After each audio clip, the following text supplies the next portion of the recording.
What's up mga kuys? Papunta na naman po pala kami nito sa aming chapter. 8 AM ang call time kaya pumunta kaagad kami ng aking kapatid. Alam nyo naman pag may mga ganitong proyekto ang chapter namin, agad-agad akong bumababa with my brother. Binabebay na po pala namin kahabaan ng salita. Syempre sama-sama na kaagad kami. Medyo maaga to sa iba kasi yung iba neto may pasok pa at yung iba naman wala. Ang sarap lang sa pakiramdam kasi magkakapatid yung mga kasama mo. Oo, hindi kami magkakadugo pero isa lang layunin namin. Pagbigay ng tulong at serbisyo sa komunidad. Dito tamang lakad lang kami at papunta na kami sa location ng aming paglilinisan. Sama-sama, walang iwanan. At doon nga pala sa malalayong lugar ng mga brad. Lalo na doon sa malalayo kasi nga hindi na sila makabalik dito kung saan sila nagmula. Kaya ito, nagsama-sama na naman. Yan nga pala si Consin, nakadilaw. Wala lang dyan si Brad Cup, mukhang may lakad ata. Saka karamihan ng mga opisyalis dito, mga tanod, mga brad lang din namin. Lalo na yung magiting naming kapitan, brad na rin. Kapitan ng Barangay San Juan. Kaya ito, walk trip na kami papunta doon sa location. Ano daw? Kaya kayo, hanggat may oras kayo, pumunta naman kayo sa mga chapter nyo o dumalaw kayo. Huwag kayong mahiyang lumapit. Huwag kayong mahiya tumanggap ng DA.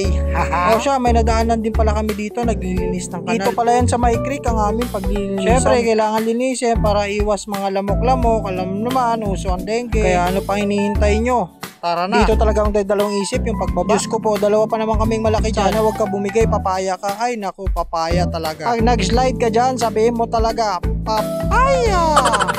Siyempre, pagbaba, linis agad. Atik yan, sightseeing muna ako kung saan ako maglilinis. Diyos ko po, rude, napakalubo. Kaya bawat step namin dito, iniingatan namin. Kasi sa lamesa, dam ka pupulutin. O, ito pala yung picture ng before and after.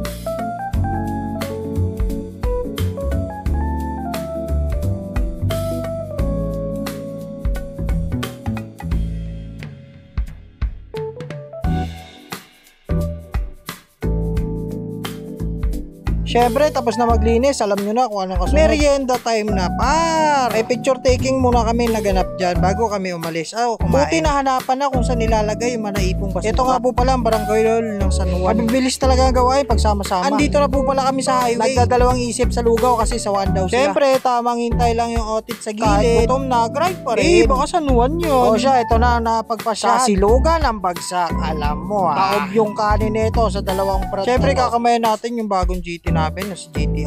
Isang kamay sa poging GT. Alright. Excited na yung tiyan ko dyan kumain. At ito na nga, lumabas na rin ang hula. Tamang pwesto na kami dyan sa Gedli kasi gutom na ang lahat. Kainin mo. Ang sarap mo namang kumain, bro. Siya balik sa kubo. Dito na pagmitingan na lang bahagya. Yung paparating na naman na 57 anniversary at namin. At mukhang may magaganap na ride sa meeting na yun. Gusto ko rin nung long sleeve jersey. O siya, maraming salamat sa pagsupport. Huwag kayo magsawa. I love you. Peace out.